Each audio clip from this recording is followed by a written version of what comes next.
And here he is, back with a bang, and in the studio once again, twice in a week. He's spoiling us. The fantastic Van Connor, one of the country's leading film critics, and our regular Van Friday when it comes to Freeview film recommendations. Good morning, Van. So you've been out and about at a Wembley concert last night, then? I was at Teddy Swims last night. And hello to you, Mr. Ross, and producer Alex. Nice to see you in person, for a change, both. And you've got a bit of a corker to start us off with for today. Tell us about your first selection, please. I have one of my very, very favourite all-time sci-fi horrors. So it's 1996? Is it 96 or 97? Certainly 97. 1997. It's also, be warned, folks, it's a very insidious film that will get in your head and stay there. Oh, very much. So it's Paul Anderson, back when he was Paul Anderson, before the WS, his 1997 effort, Event Horizon, his directorial follow-up to the 1995 film adaptation of Mortal Kombat. And that is a leap forward in cinema history, is it not? It very much is. And this is him, like, basically getting to make his own thing for the first time, sink some money into this sci-fi horror movie of a deep space salvage crew who are asked to look into the recently returned wreckage of a long disappeared experimental spaceship. And believe me, even if you love him in Jurassic Park and those movies, Sam Neill will never seem the same to you again after this film. No, most definitely. Yeah. Also, weirdly, a bit of sort of reverse casting for Lawrence Fishburne, because he's kind of a straightforward good guy in this. But of course, it is about this returned spaceship that's come back after years, decades lost to the voids of space. It has returned, and it seemingly has brought hell with it. Like I say, good fun, great Brit cast, edgy 90s Brit cast, and people like Jason Isaacs and Sean Pertwee and people like that. I remember buying this when it came out on, it must have been a very early DVD, trying to see towards the end what exactly is going on that when the flashlights come on. I mean, be warned, folks, this is not for the faint-hearted. Yeah, there is a montage bit that you want to watch slowed down, isn't it? Yeah, it's become quite ubiquitous. You can see this tonight at 11:15 on Film 4. I've got a clip for you. This is Sam Neill describing the physics of what is going on in this ship. Here we go. About my ship, you can't just leave her? I have no intention of leaving her, Doctor. I will take the Lewis and Clark to a safe distance, and then I will launch attack missiles at the Event Horizon until I'm satisfied she's vaporized. This ship.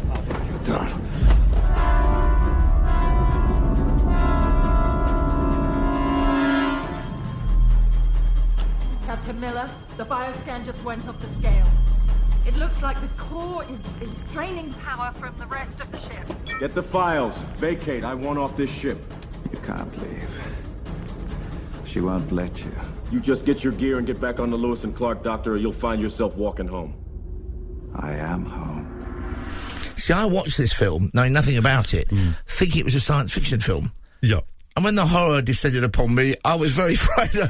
Me and two of us in a screening room watched this. I'm in the bowels of summer, and I was really thinking, I hope it's like when I go outside. I hope it's like when because it's a terrifying film at times. Yeah, it's proper blood-curdling at times. It's got a great soundtrack as well by The Prodigy. Yes, exactly. Very obvious. You can hear a bit there, and also the sound control in this is fantastic. Great movie. Yeah. That's Event Horizon. Now, my first selection is an old favourite, and it's a great film, and it provoked or inspired a masterpiece, because High Noon came out in 1952, I think it was.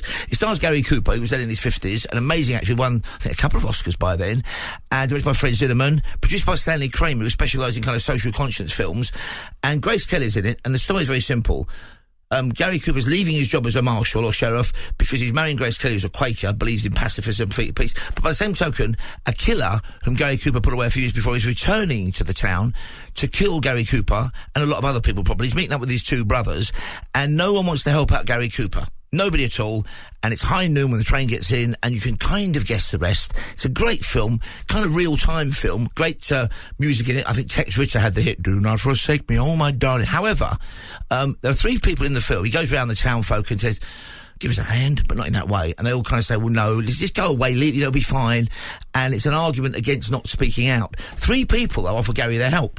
The town drunk, an old bloke, and a teenager. And this so infuriated John Wayne and Howard Hawks when they saw it, they created Rio Bravo, in which only three people helped the sheriff, the town drunk Dean Martin, an old bloke, and a teenager played by Ricky Nelson. So it's a question and answer film. This is on to 8 o'clock tonight on Great Action, which does show some great films. High Noon from 1952, and there was a chunk of the trailer with a ticking clock never far away. The judge has left town, Harvey's quit, and I'm having trouble getting deputies. People gotta talk themselves into law and order before they do anything about it. Maybe because down deep they don't care. They just don't care. I think you better go while there's still time. It's better for you and it's better for us. Amy. I mean it. If you won't go with me now, I'll be on that train when it leaves here. I've got to stay. Why must you be so stupid, Will? Have you forgotten what he is? Have you forgotten what he's done to people? Have you forgotten that he's crazy? Don't you remember when he sat in that chair and said, "You'll never hang me, I'll come back. I'll kill you, Will Kane. I swear it, I'll kill you." A terror-stricken town left him to face 4 killers, single-handed, at high noon. That's how you do a trailer, is it? Yeah. You're there, aren't you? So that's 8 o'clock tonight on Great Action. What are you taking us for tomorrow, Van? So back on Film 4. I've got all 3 on Film 4 this week, it's worth pointing out. So 11:15 tomorrow night on Film 4. A movie I revisited quite recently. It's 2019's Hustlers by Lorena Scafaria. Stars Jennifer Lopez in a role that I'm still convinced that year she should have had a Best Supporting Actress nomination for at the Oscars, because it kind of seems like that role. She is... Well, she's great in Out of Sight as well, I think. She's great in Out of Sight, but I think Hustlers was very much one of those sultry comeback roles that really would have had a great narrative around. And great use of the word sultry. I think for the first time on this programme. Very good. Thank you, we own to police. It's based on it's quite closely based on the true story, because I actually read the article that it came from. Based on the story of a group of strippers who got together to run Is it a film you revisit quite regularly, you say, with a group of strippers? Quite regularly, okay, yeah. I revisit okay. this film surprisingly often because I genuinely like the film. Outside of the smut, I do genuinely like the film. So I have revisited it maybe once a year since it's been out, and it is good fun. So they're the strippers who drug Wall Street bankers. I almost said Ball Street, something else. Merchants, yeah. Wall Street bankers drug them and fleece them, basically using the logic of what they're going to do. Complain to the police that they spent too much money in a strip club, and of course, this is played to us as a sort of Goodfellas-like narrative. So I've got a clip for you. This is J-Lo and Constance Wu as 2 of the titular hustlers. Titular, he said there, folks, before you start complaining. It's Hustlers, a film I've never seen, but I'm looking forward to it tomorrow. These guys, they don't want to be written about on page 6. They come through the back. They take the private elevator to the one room without cameras. And they don't leave till they spend $10,000, $15,000 in one night. They can be degrading, possessive, aggressive, violent. And they never get in any trouble. Because everyone's willing to cover their tracks. Because deep down, they all want what they got. They all want to be on top, where there are no consequences. You're just another deal to them. And that's all they are to you. It's business. And it's a more honest transaction than anything else they did that day. So the exploiters get exploited. I've never seen that. I'm looking forward to that one tomorrow. Then now my second recommendation, I nearly went for, is a double whammy tomorrow afternoon on BBC 2 of Harry Palmer films, the first 2, Ipcress File and Funeral in Berlin, because next week I think, Alex was telling me, I think Michael Caine's 91. So it's in honour of him entering his 10th decade, and long may he continue. And I think they're rerunning an old Parkinson interview with him, all that kind of stuff. The second film, Funeral in Berlin, is an absolute cracker, I think. Not as good as Ipcress File, but it's kind of a worthy successor. The third one, Horse Underwater, directed by Ken Russell, is absolutely mad. And it killed the franchise off for about 20 years. I've seen that one. But if you're in Berlin, I think he does a great line. He goes to Berlin, they give him a passport, and he's called Edmund Dolph. And he goes, Edmund Dolph? Why can't I be Turk Thrust? Or something. Which is ad-lib line. However, I've not gone for that. No Michael Caine in. Legend Extra tomorrow, 9 o'clock, from late 90s, LA Confidential. An amazing cast. Guy Pearce, Russell Crowe, Kevin Spacey, set in the LA of the 50s, so TV's in the ascendant. Kevin Spacey's a kind of cop who is a showbiz cop, basically. He's advising a series, but he's still kind of hard-boiled. Russell Crowe's basically a human battering ram. Guy Pearce is the kind of straight arrow Charlie, I think they call him in the States. Very incorruptible. He's the Boy Scout, isn't he? And he's not worried about being kind of almost internal affairs and hacking off his fellow cops when he tries to expose what he thinks is a miscarriage of justice. It's very convoluted, brilliantly shot and directed, based on an Elmore Leonard novel, I think. So it's a great read as well, folks, if you get the time to check it out. And it's on Legend Extra tomorrow. And this, certainly for Russell, this is one of Russell Crowe's best performances, I think. Oh, absolutely. This is one of the ones that put him on the map. Thing I learned recently about this movie, random bit of trivia, Pamela Anderson at the time lobbied really hard for the Kim Basinger role. Basically, she's a working girl, a prostitute, and it's from a brothel that specialises in film star lookalikes. Yeah, that's it. They've made her look like Lana Turner, isn't it? Because I think there's the famous line from Guy Pearce: "A hooker made up to look like Lana Turner is still a hooker." You know, what are those classic old LA kind He's of all compassion in this film, isn't he, Guy Pearce? Really is. So she wanted the Kim Basinger role. She really went hard for that role. It came quite close, apparently. So it's LA Confidential. It's 9 o'clock tomorrow night on Legend Extra. Here's a chunk of the very gritty trailer. They were three cops who had nothing in common. Freeze! Big D, what are you doing here? Hey, you know me, I'm keeping the streets safe, boys. One would do anything to get ahead. You're truly prepared to be despised within the department? Yes, sir, I am. One had his own brand of justice. How's it gonna look in your report? It'll look like justice. That's what the man got. And one loved the spotlight. What exactly do you do on the show, Jack? I teach Brett Chase how to walk and talk like a cop. The Night Owl Massacre. This is a heinous crime that requires swift resolution. 6 victims. One of them, one of our own. Interrogations will be led by Lieutenant Edmund Exley. I need some backup. Come on. All right, college boy, I'll help. Now, all of them are faced with solving one case. Don't move! I want confessions, Edmund. Oh, I'll break them, sir. These people are all in the morgue. And someone has to pay for it. There's something wrong with the Night Owl. I just can't prove it. They thought they had it all figured out. Anything bothering you about the Night Owl case? The fact that you guys won't let it get filed away. I didn't kill nobody! But what started as a murder... You talk only to me on this one. ...became a mystery that could cost them everything. And then my final recommendation is from the wrong side of the crime tracks. It is an absolute masterpiece, again being shown on BBC Two, I suspect, as part of the tributes to Michael Caine. Yeah. One of his best roles, one of the most brutal films, more of the kind of ethos it talks about, which is Get Carter. Unsentimental, very early 70s and gritty and horrible. A very young and, let's face it, gorgeous Britt Eklund features in it, for not that long a time. And it's basically the story of, based on a novel called Jack's Back, which I read years ago, Michael Caine's become like a kind of honorary Cockney in this film, but he's from the northeast, and he learns that his brother's died in mysterious circumstances, he thinks, so he takes a long trek back, and they make it seem like he's going to almost another universe, away from the London crime scene, away from the kind of, you know, the opulence and the kind of seductive decadence of London, into a place where they only serve the beer in dimpled mugs, and when people are brutal, and the women look more hawk-faced and terrifying than the men, and he goes up there, and he is basically a force of nature in this film. Some of the lines in this, I think, are passed into the language. Mike Hodges directed it, and he come from, a TV series that I think had been either censored or postponed, called like Bad Boy Hog, I think, which was also very brutal. I think was shown at the BFI a few years back. Anyway, it's Get Carter from 1971. It's 10 o'clock Sunday night. Not the jolliest of bedtime watches, but it's a brilliant film. Remade redundantly with Sly Stallone in the lead role. It's not a bad Sly Stallone film, but why remake The Italian Job? Why remake Alfie, which they did? I will defend the Italian Job remake, to be fair. Oh yeah, but in the Italian Job, it's an LA job. It starts in Italy, and then they go. It would be a great sequel to the Italian Job. The LA Job, strangely enough. Yeah, exactly that. And no Noel Coward in the remake, which of course is a sailor mission. Cracking film though. It's from 1971. It's Get Carter, 10 o'clock, BBC Two. And again, here's the trailer.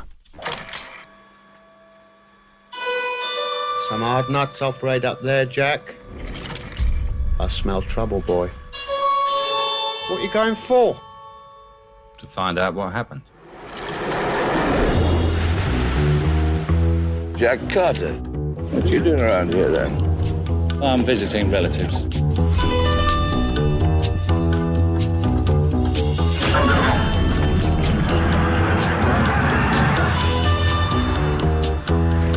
Heard you've been making a nuisance of yourself. I'd like a word with you, Jack. What do you want to tell me? Somebody doesn't want me poking my nose into something. Who paid you to see me off? You're a big man, but you're in bad shape. With me, it's a full-time job.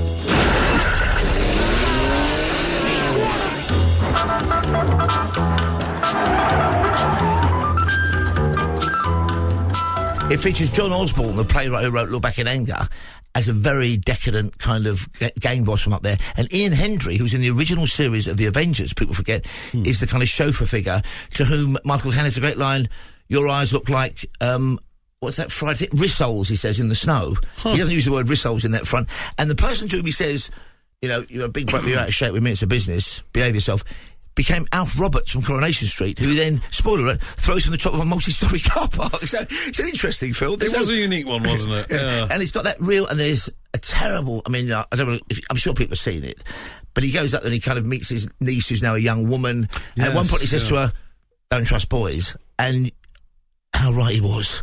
How right he was. So what's your final recommendation, please, Van? So my final one, an overlooked Ridley Scott movie, I think from 2021. It's on at 9 o'clock on Sunday night. It stars Matt Damon and Adam Driver, also Ben Affleck and Jodie Comer, and it's The Last Duel. Is this based on a true story from history? This is based on the actual last duel that ever took place in France, and it was over an accusation of sexual assault. Matt Damon accuses his former friend, Adam Driver, of assaulting his wife. The way that it was done... So it's trial by combat, basically. Trial by combat. They believe that whoever won had God on his side, so that was case proven. Effectively that, except we get the entire story played out to us Rashomon style. Right. So it's played in thirds from each of the different characters' And for those who don't know, that was a Kurosawa film in which there's an accusation of rape, I think, and you get the story told by three people. The person who's accused, brilliantly played by Toshiro Mifune, the woman who is the person who's the victim, and then an old kind of neutral observer, an old chap who then also kind of changes his story. So you get the similar kind of thing here, and each different character depicts each other different character in a very different and unique way. Again, I've not seen this one. Definitely worth a watch. I've been in hibernation for 10 years. This famously did not make much money box office wise, and then got put onto streaming really quickly. It was done a disservice because it is actually a good upper mid tier Ridley Scott effort. I think his Crusade, was it the Last Kingdom? That didn't do that well either, did it? Or did it do all right, that one, at the box office? That one, I think, became more of a cult classic when he got his director's cut on DVD. He got a much longer director's edition. I preferred the longer Napoleon that I only saw recently. It's on Apple TV at the moment. I still haven't seen the director's cut of that one. It's still not as good as some of his other movies, but it's still a great film. And this one sounds like a cracker, though, The Last Duel. I think you'll like The Last Duel. It's not him going for epic, it's him taking a lean, stripped-down drama. Quite well done. I've got a clip for you. This is Jodie Comer and Matt Damon, man and wife arguing over just what it is he's hoping to prove by this trial by combat. Here we go. You knew what would happen to me should you lose this duel. You knew, and you didn't tell me. God will not punish those who tell the truth. My fate and our child's fate will be written not by God's will, but by which old man will tire first. How dare you speak to me this way? What if I to lose? I begged you to find another way, and now I might be burned alive. I am risking my life for you. You are risking my life so you can fight your enemy and save your pride. And that could render our child an orphan. Or did you not think of that? Oh dear, sounds very grippy, that one. Solid stuff. And it's off screen back this morning after a bit of a hiatus. It is back this morning after a bit of a hiatus. And some fun stuff to talk about this week. Including Mickey 7, which I think you like less than Stuart Armour did, who you took along to see it last night. Yeah, we went and saw Mickey 17, didn't we, on 17, Monday evening. That was our sort of come down from the Oscars. We'll go into the Robert Pattinson one. And we had slightly differing opinions on that one, I think. I was a little harder on it, I think. Download the podcast off screen, which is available from about 8 o'clock this morning. A huge thanks to our pal Van Connor there, the man himself, with his Freeview film recommendations for the weekend. 3 from me, 3 from Van, and we're live till 5.